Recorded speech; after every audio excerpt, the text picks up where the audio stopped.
Ladies and gentlemen, fellas, yeah, that's right. You looked the right thumbnail. You read the right title. Golf.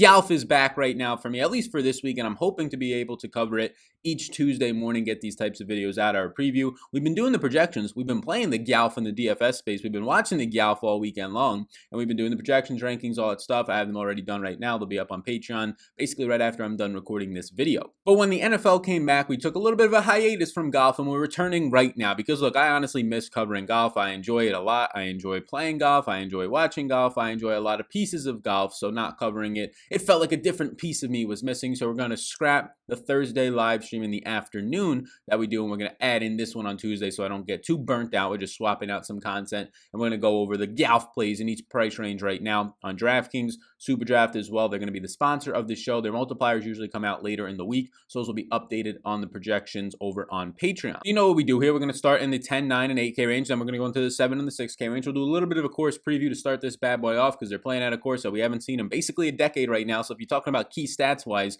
I mean, the highlight of this course is that this tournament's supposed to be played in Japan. They're not going there, so they're going to be taking a 1-year hiatus because of all the COVID stuff going on. And basically now what you're getting is just a very short course. They might be changing the size is what I'm reading in some spots, but it's like just 7,000 yards, and it's not a par 70 or 71. It's actually a par 72. Again, they might be changing up some of these things, but you're getting a short course with like a field size of about 87 players right now. So it's going to be a small, no-cut event type of a field. That's things there. You see Xander thriving in, like he just had one this past week with a nice finish, and that's why he's the most expensive player. Now, he's been playing really well in general, and he usually tends to play well in these types of events. So in terms of key stats, what you're looking for in these ones, what we've been seeing lately is just these players that don't have to be bombers winning on short courses, because obviously the skill set of having to play in a 73, 7,400 yards par 72 does not become as important when it's a 7,000 yard par 72, because you don't just got to hit it as far, right? Your driver and your approach shot after that doesn't matter as much. You're not getting a 50 to 80 yard advantage on some players in the field. So what you're going to be getting is really just iron play, right? If the driver's not going to matter as much, you do need to be accurate in terms of hitting fairways, because at least what we saw a decade ago here, and some people who have at least been covering golf and who have played at this course say that it is really difficult at the way that they're going to be growing out the rough usually, and they tend to, especially for event style play and tournament style play. So what you're going to be getting is just looking for players who are accurate. I mean, like when I think about this course, I don't know, in my projections, it does look like a decent projection right now, and we'll talk about these players, but like a guy like Brendan Todd just screams out, right? A guy who's going to hit the fairways, a guy who's not that long off the tee, but he can hit the fairways, he can pick up some birdies, and he can get hot with the putter, right? That's what you want in this one. Hit the fairways, your second shot on your approach, whatever it might be, looks pretty good as well. Maybe your wedge play as well, like if you're in that 100 to 150 range instead of an approach play, you're going to take out your wedge instead of a 6 or a 9 iron, and you go from there. But we'll break that all down. So that's kind of the very high level preview of the, I believe, Sherwood Country Club that they're going to be playing at. Again, this event's supposed to be in Japan, the ZOZO, where Tiger Woods actually won last year, and he's actually going to be entering into the field at $9,000 on DraftKings in this one. I think he looks at least pretty decent. If you're looking at the tournament history, yeah, it was just a ZOZO Championship first time last year. So you're going to see Rory finish with the top 3. You're going to see Hideki's back in this field. He finished second last year. So a couple of guys coming right back to finish with top 5, top 10. Xander, top 10 last year in this event. So small field event. We're going to be breaking it down starting right now. And before we do, if you're brand new to finding my content, let me know in the comment section. If you're listening on the podcast, you can @ me on Twitter at Sal Vetri DFS or Instagram at Sal Vetri. I'm curious to see how much new reach we're going to be getting on these golf videos, especially with the Masters coming up. But hit the like button for me. We hit through 30,500 subscribers. Big old subscribe button pops up if you can tap that bad boy. In the podcast version, please do. Leave a 5-star rate and review. It takes 30 seconds of your time, and you get entered into a chance to win a $50 Ruski giveaway. The video is going to be sponsored by SuperDraft, a multiplier format, not salary cap based, different style of DFS where there's not anywhere near as many pros. Your best chances of winning return on investment on these multiplier formats. You will just be multiplying the player's overall points based on what their specific multiplier is. Now, normally the better the golfer that you are, the lower your multiplier. You don't get as much bonus points because you just have a better skill. Promo code SAL, S-A-L, will get you a 50% deposit match up to $1,000 Ruskis. And if you are one of the 450 or so patrons, and if you want to sign up, information on that below, you'll have the projections and ranks not only for DraftKings, but also for SuperDraft, linked down below in the description. So what do you say we start this bad boy off right now? And as you can see, these are just like early thoughts, right? It's Tuesday morning. I guess not super early. We've done a lot of research. I have projections, rankings. I looked into a lot of stuff. I'm actually going to have a no on Xander to start this thing up at the top. And now I'm trying to cater my content towards, at least for these videos, right? I'm trying to cater it towards not people who are going to play 150 lineups. And if you do, whatever I say is going to help you out a little bit. Like if I have a no on Xander, probably doesn't mean I'm getting 0% of Xander if I'm playing 150 lineups, but it might mean that I'm getting a lot less than him than I'm getting of the other guys in that range or just generally speaking. So I might have like 5% lineups with Xander in my 150s if you were to see what I was playing, but I'm just trying to cater this towards if you're playing like 1 to 10 lineups, which I would say is like 90 to 95 to 99 even % of my audience. So Xander over the last 50 rounds, I mean, he's been fantastic. And honestly, this entire year, you might be saying, Xander's not winning, but he's usually right around that top 15, top 20 range with a ton of top 10s. And that's what he's been piling on as of late, right? A second at the Tour Championship. This is the last 3 times that we've seen him. A second at the Tour Championship, a 5th at the US Open, and he's gotten a second at the CJ Cup last week, which is also a no-cut event. The putter has just been absolutely hot. So, I mean, you have to have a hot putter if you're going to be finishing that highly anyways in majority of the events, but you're also seeing the approach play clicking. He's gained with the putter at least 6.1 strokes in 3 straight events, averaging close to 7 strokes gained over his last 3 events where he's been picking up these top 2s and top 5 finishes. Tee to green is always great. Everything we know. I mean, we expect Xander to be good with the putter. Over his last 20 rounds, he gains almost 2 strokes. Over his last 10, he gains almost 3. So why do I not have that much interest in him? It's just a projection thing. Like, he's going to be projecting out worse than Jon Rahm, worse than JT, worse than Rory for me in this price range. So if you are somebody playing 1 to 10 lineups, I'm not going to get there. Now, as a GPP grade, I gave him a B behind the curtain on Patreon down below. I gave him a B. I gave those guys B pluses. So I'm still going to get Xander. I might get like 10% Xander, and I'm starting to get like in the 20% of those other guys. So it's just more so like he could probably be titled as a maybe instead of a no in here, and not that harsh because I do actually get some of him. So like you go from a no to a maybe, but whatever it might be, if you're playing like one lineup, I probably wouldn't start with Xander. I have him right now as a 96.5 projection. And again, the 3 guys after that grade out either for higher points or better value than him. And starting with one of those guys who grades out as my highest projected player right now is Jon Rahm. And Jon Rahm has also been fine, right? Like we look at Jon Rahm's bad performances as finishing at 23rd at a difficult, very difficult US Open track where he loses like a stroke around the green, but for the most part, he just plays pretty well everywhere else. Then he finishes 17th at the CJ Cup where he ends up losing with his putter 2.5 strokes. We don't expect that to happen because he's a guy long-term, last 20 rounds, who gains about a stroke and a half when he putts. And then after that, you're getting the win at the BMW, you're getting the win at the Memorial, top 10 finish, top 5 finish at the Tour Championship, Northern Trust 6. So you know what you're getting out of Jon Rahm. Everything is clicking right now. I mean, if you're looking at his last 5, last 10 events, he's gaining in all categories.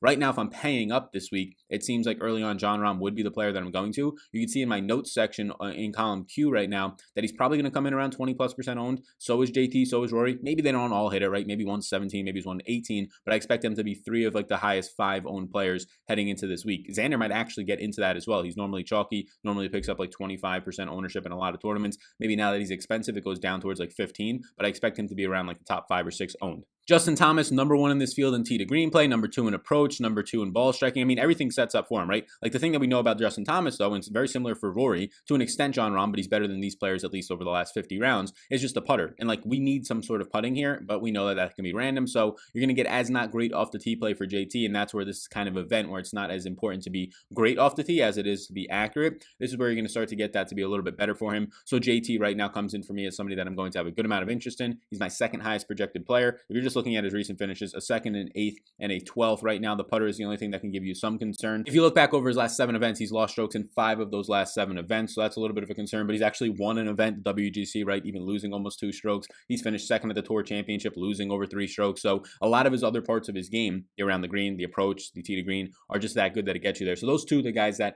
above the $10,000 range that I'm going to get to the most. Rory, we can throw Rory a bone as well. He fits into a lot of things similar to JT. JT's just been better when it comes to the approach play right now, a lot better over the last 50 rounds. He's been better when it comes to around the green play, which is what I want in terms of just some of that shorter range wedge play is probably where I'm going to be going more so with JT over Rory, but that's how I would probably rank right now. Jon Rahm and JT are kind of like 1A, 1B up here, then Rory, and then I'd probably go to Xander before Hatton. So we scroll down to the 9K range, you can see a little bit of the 8K range. I do think that Morikawa, so somebody who's been struggling as of late, right? I mean, you're seeing a guy who's been missing cuts now, and he's not normally used to missing cuts in 2 out of his last 3 events, but he did pick up the top 12 in the smaller field of the CJ Cup. He's fine at the Tour Championship also a week before that. So what are you getting out of Morikawa? Well, I mean, he's just losing strokes putting right now. Lost 2 strokes putting, missed a cut, lost 3.5 strokes putting.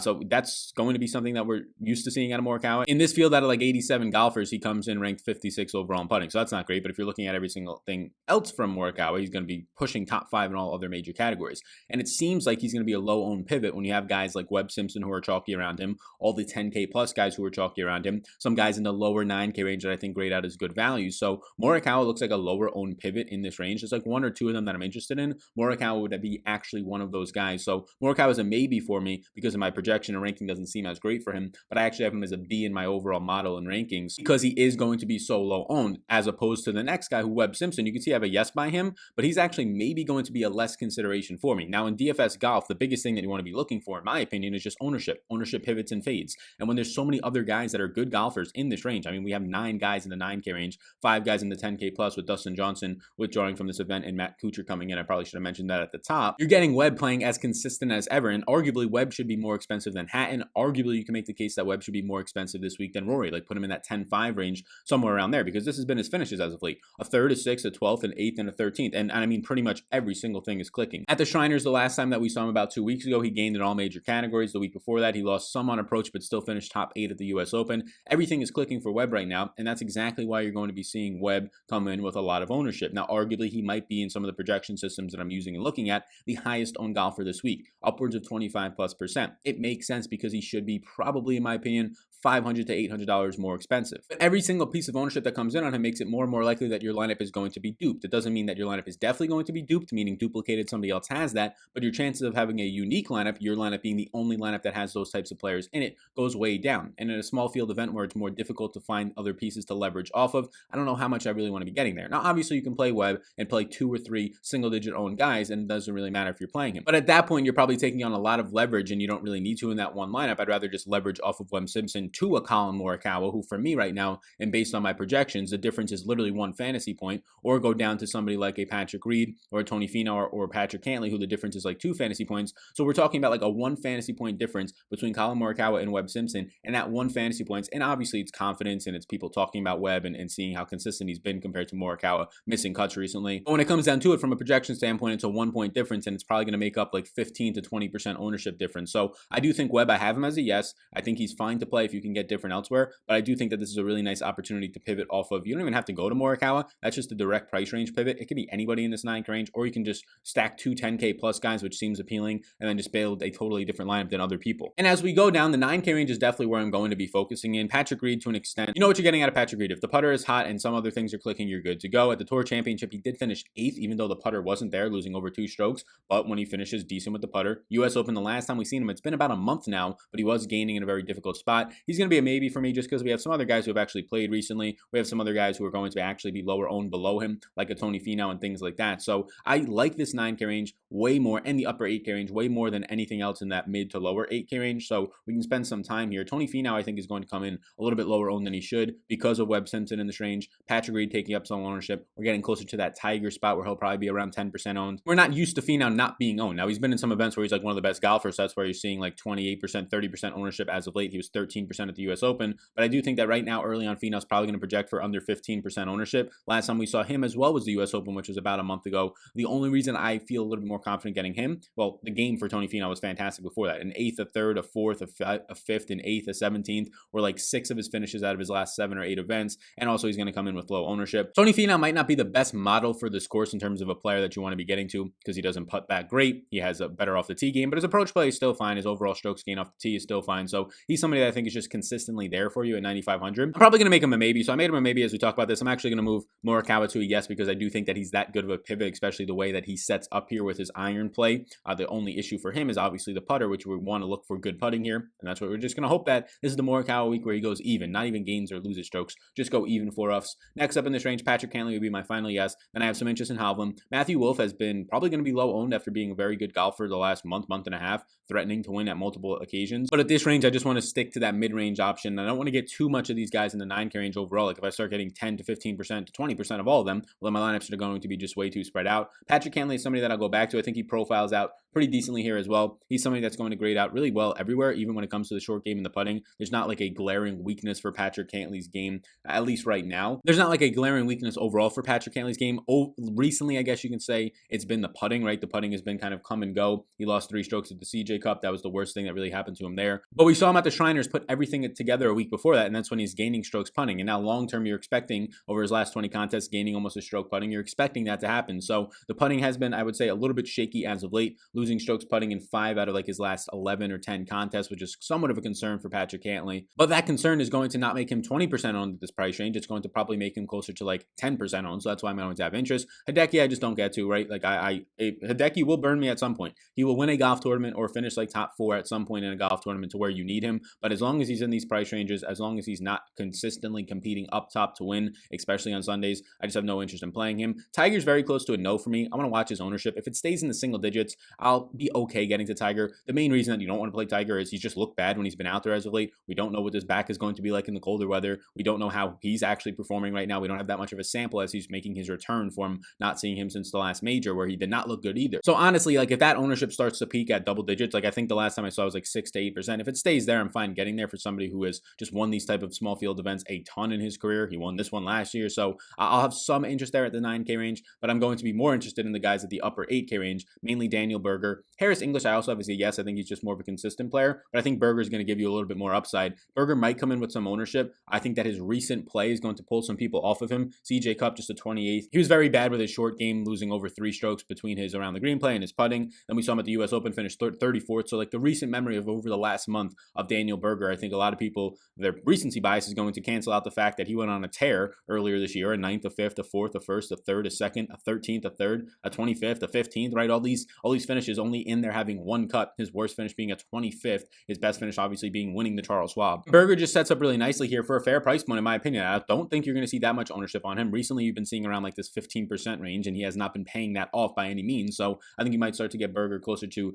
the 12% ownership. If you're just looking at him over his last 50 rounds in this field, again, like his only bad finishes have been like one bad round is really hurting his last 2 showings that we've seen of him, because he's still finishing right now as a top 10 player and a top 8 in a lot of categories for tee to green, for approach play, his ball striking ability, his short game. So everything's panning out. He's also a very accurate player as well when it comes to hitting fairways. So I'm going to have interest right now in one Daniel Berger. Another thing that I'll quickly hit on for Collin Morikawa before we fully go down into the 8K range is that Collin Morikawa is one of the most accurate players off the tee as well. Right now in this range over his last 50 rounds, he ranks 3rd overall in accuracy. So let's move down now. We're going to get to the rest of the 8K range, and then we'll get into the 7 and 6K range down here. So you can see I like Berger, and then you start to get to some names that, I don't know, I don't have as much interest in this mid-range. I think it's sort of a dead range. I have some interest in all of them. As you can see, like there's an X by them, but there's not a ton that's really setting them apart from each other. So Berger we talked through. Harris English, you're going to get another player that profiles out as just very safe, right? In terms of everything that he's been doing, the short game is clicking. Right now, Harris English in this field is the #1 player when it comes to around the green play. If we want to focus some more on the around the green play, some of the wedge play, the shorter wedge play, that type of stuff, chipping and all that. So I think Harris English is going to look pretty decent. He's not the most accurate player off the tee, which is where some of his concerns can come into.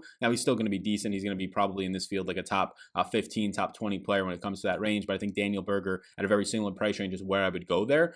So maybe Harris English is going to be a maybe. I just like him more than Bubba. Bubba has been trending as of late. Bubba's going to be somebody that a lot of people are going to have make some tough decisions for this week. He's pretty decent when it comes to fairway accuracy, top 25 in this field. He's a little bit better when it comes to distance, 6, although that's not going to matter as much. It's obviously still a help for you. Now he's been good, right? 18th, 16th, 31st, and a 7th. At least from Bubba's standards, these have been very good. The putter has not been clicking at all. If the putter clicks at all, he's lost strokes putting in these last 3 events where he's finished 16th, 31st, and 1st. But the tee to green play, back-to-back events of gaining 11 overall strokes tee to green, back-to-back events with the putter, 5 straight events gaining on approach, and back-to-back events gaining 5.5 strokes or more on approach. So everything is starting to trend upwards for Bubba Watson. It's just a putter that has to come around now. So he's going to be a strongly in play maybe for me. Maybe probably one of the guys that I like the most in this range, because then you just have guys who are struggling. I mean, we have Kokrak who comes off of a W, right? I'm probably just not going to get there, even if he doesn't have ownership. I don't like the way that he sets up at this course at all. And then it's just a range of like a bunch of guys who look similar to me, right? Whether it becomes to ownership for Tommy Fleetwood going to be a little bit lower owned, whether it comes to guys like Neiman who are a decently accurate compared to everybody else in this field, like top 25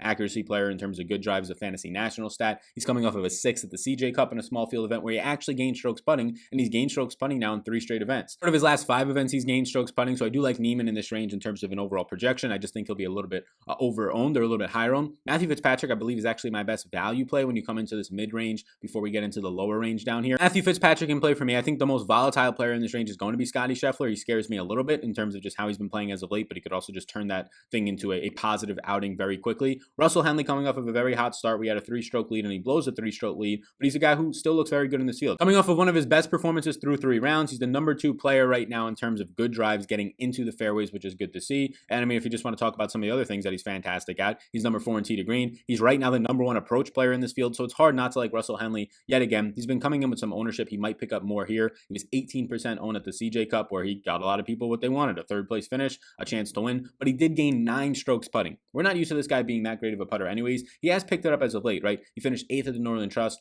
9th at the Wyndham by gaining over 3 strokes in each of those events. So the putter seems to be coming around a little bit, getting somewhat of a hang of it. So if I was to pick a guy in this lower 8K range, I would put the yes on Russell Henley's name. Let's get now into the 7K range. The guy who leads it off is Adam Scott, who profiles out pretty nicely for me from a projection standpoint. I have him as a B+, I believe, right now in my rankings. If not, he's very close to that with a B as of right now. As I look, yeah, B+. So he starts off the 7K range. He's going to come in as somebody who's not that great off the tee in terms of his distance, but he's going to be somebody who's fairly accurate, definitely top half of this field, maybe top third of this field in accuracy. He's going to be pretty sound everywhere else. Tee to green, approach play, putting, ball striking. He's a guy who sets up nicely for this course. Now, if you're looking at how he's going to be owned, probably not that highly owned because he has not been putting up great performances. 22nd, 58th, 25th, and a 38th. The last time we saw him was the US Open over a month ago, where he did not perform that greatly, but the putter has been coming around in 3 out of his last 4 events. So I start with Adam Scott. I like him. If you're watching on the video version, you can see some of my maybes. Answer, Ricky Fowler, Jason Day, no interest in Phil, some interest in Paul Casey. And then we start to get to a guy in Billy Horschel, who I think is going to be a little bit underpriced.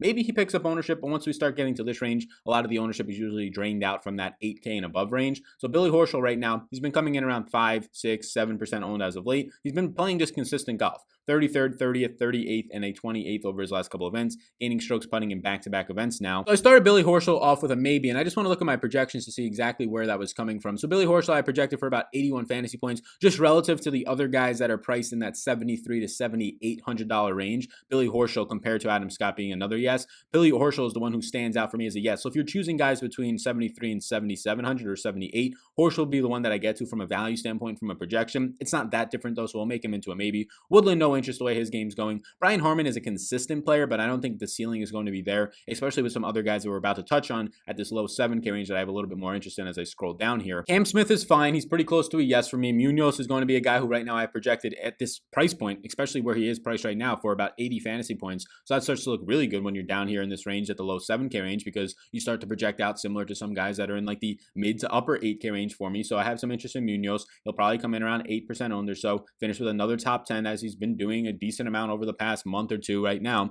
He has 3 top 10s, 3 top 9s, if you will. He has 3 top 10s basically since the beginning of September, and 8th at the BMW and 8th at the Tour Championship. He's been finishing pretty highly on the weekend, Saturday and Sunday type events. He's been up there winning some rounds, and now he just comes off of a 9th at the CJ Cup where he gained strokes in every single event. Usually at the start of this year and the last year, it's either Munoz is missing the cut completely or he's like finishing really highly. Now this year, he's still finishing highly in some of these events, but he's just not missing the cut. We haven't had a missed cut since August 9th. The PGA Championship with Munoz right now is about 8 events ago, so he can't miss this cut either. He's just performing very nicely. So I like Munoz as well in that range. We get down to the bottom 7K range where we have Brendan Todd, the guy who I've kind of been profiling out as somebody who fits this course pretty nicely. And then you have Lanto Griffin at $7,000 flat. Brendan Todd is the number 1 player in this field in fairways gained, and then he's top 18 right now. He's 17th overall when it comes to good drives. He's going to be very good in sand save percentage, scrambling. So he fits a lot of things of just staying in the fairway on this course. You're not going to get a player who's that great off the tee. You're going to get a player who honestly right now has been struggling. The putter is what you're looking for here though. So if you want a guy who's going to bounce back, he's a number 2 putter in this field. He's very accurate in terms of staying into the fairway so he can stay out of trouble. The issue for Brendan Todd is literally everything else that you're seeing. So putting him as a yes is maybe a little bit optimistic, especially with Lanto playing well right next to him, Munoz and Cam Smith right next to him, because he's been losing everywhere off the tee. That might not be as big of an issue this week. He's been decent with his approach play over the past month. The putter has been very strong. I mean, he's gaining strokes basically everywhere you look outside of the Northern Trust in August. He's gained strokes everywhere dating back to June when it comes to the putter, but everything else has been shaky because of that off the tee play right now. So that's your risk. Like Brendan Todd, you can probably make a maybe at $7,000. I have him as a yes because he projects out nicely for the way I'm setting up my model for this course, especially when it comes to not waiting anywhere near as strongly off the tee and waiting a little bit more fairways gained. So he's going to be more of a risk. If you don't want to take on that risk at the exact same price point, you have Lanto Griffin there. Let's move now into the 6K range. So in the 6K range in these types of events, I do think that we still have some very good options here. So we go down to Kevin Kisner and Matt Kuchar. Kuchar being the alternative here. I think that these guys are a little bit too cheap. Now they haven't been playing, I don't know, standout golf, but they're both going to be top 15 players in fairways gained. So when it comes to just accuracy, you're not used to these guys being big bombers by any means off the tee. And they're also going to be 2 really good putters. So they're both very good when it comes to fairways gained. They're both top 8 in this field when it comes to their putting. Everything else though has been been pretty shaky. So if you want to look at Kevin Kisner, he's been losing strokes off the tee. Again, this is not going to matter for off the tee. And he has not been as great the last 2 events with the putter, but long term, he's gaining 1.7 strokes over his last 20 events with that putter. So his biggest struggle point has been really off the tee right now and around the green. So those are some things that you hope can turn around a little bit. You hope that the wedge play doesn't come too close to being fully around the green. So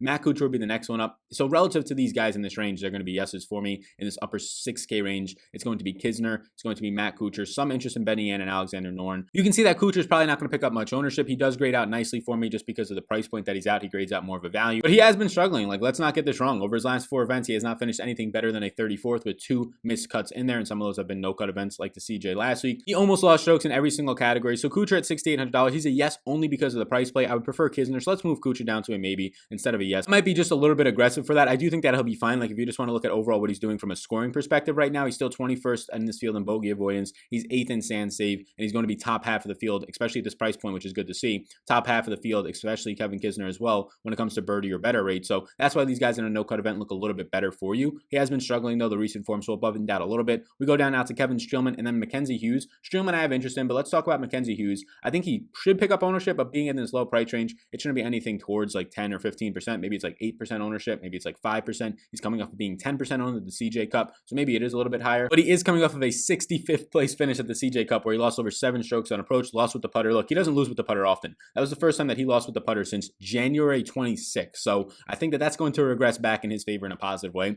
He grades out right now as my #1 value play in my model and projections linked down below. Before that, the last time that we saw him was at the Corrales, so we finished up 3rd place there. We didn't have any specific strokes gained data other than the fact that he gained over 12 strokes total. So he had a bad outing, right? That was his worst outing in a very long time, probably since the PGA Championship. That was probably the worst outing, though, and the PGA Championship was beginning of August. So he's sandwiching a bunch of top 15s at the Northern Trust, the BMW, the Tour Championship, a 3rd at the Corrales. So I like him here, especially at $6,500. Again, he's the #1 putter in this field, #2 around the green play. The concern becomes that he's not that accurate of a player by any means. He's not accurate at all. He's a good scrambler and sand save percentage player, though, and at this point, you just have to take what you can get. There's a lot of positives down here. The obvious negatives is that his approach play is absolutely brutal. His ball striking is absolutely brutal. We don't need the off the tee as much, and he's not that accurate when it comes to getting into the fairways, so we just need him at this price range to kind of hit some of those putts that he's used to hitting, right? If you get an eagle or 2 out of him or a bunch of a birdie streak or 2 out of him during this 4-day no-cut event, it's going to be very good for him. You don't need him to have that much placement points when it comes down to the fact that he's just one of the most elite scorers in his price range. We'll finish it up with below $6,500. Before we get into this, please do hit a like button, hit a big old subscribe button for me. You can check out my Patreon link below, patreon.com/Sal_Vetri_ projections and rankings for this. A ton of information for the NFL. Hopeful, fingers crossed, to be having ownership by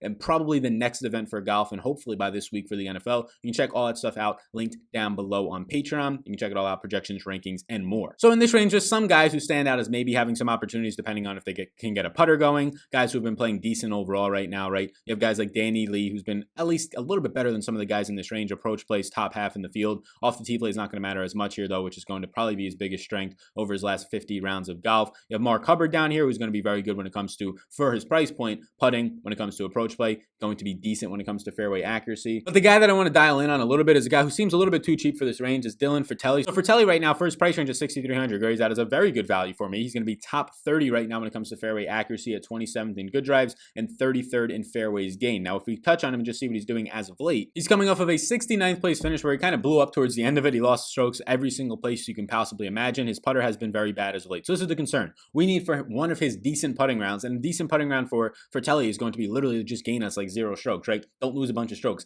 He hasn't gained strokes since August 16th at the Wyndham, where he actually ended up finishing top 20, 20th overall, and he was gaining a couple of strokes in back-to-back weeks in that range. He hasn't gained strokes since the middle of August, which is going to be a concern for you. So this is what you're getting at $6,300 tag, right? I'm going to tell you guys who at least look decent from a hitting fairway standpoint, from a range that he's 31st in tee to green play, which is the best in this price range. Right now, he's 24th off the tee, 11th around the green, 43rd ball striking. So a lot of his stuff checks out. He can actually get you there. The issue then becomes, can he actually get you any type of thing going with your putter? And let's look at what he's doing in terms of just birdie or better. He's finishing right now 46th in birdie or better, 39 in bogey avoidance, and that's going to be pretty decent when your price is one of the bottom 15 players in the field. So Fratelli will be the guy if you're looking for a guy below $6,500 that I like. It'll be Dylan Fratelli, it'll be Carlos Ortiz, sprinkling some other guys in this range like Hubbard. If you wanted to go to one minimum price guy, you can go all the way down to Rikuya, I believe it's pronounced. That's the only guy that I'm going to be getting in this minimum price range. The price tag, I mean, it's nothing that stands out crazy. It's just my best overall projected and value play out of all the guys that are $6,000 flat. He's going to look pretty decent, but the issue is we don't have much of a sample size on him. We don't have any type of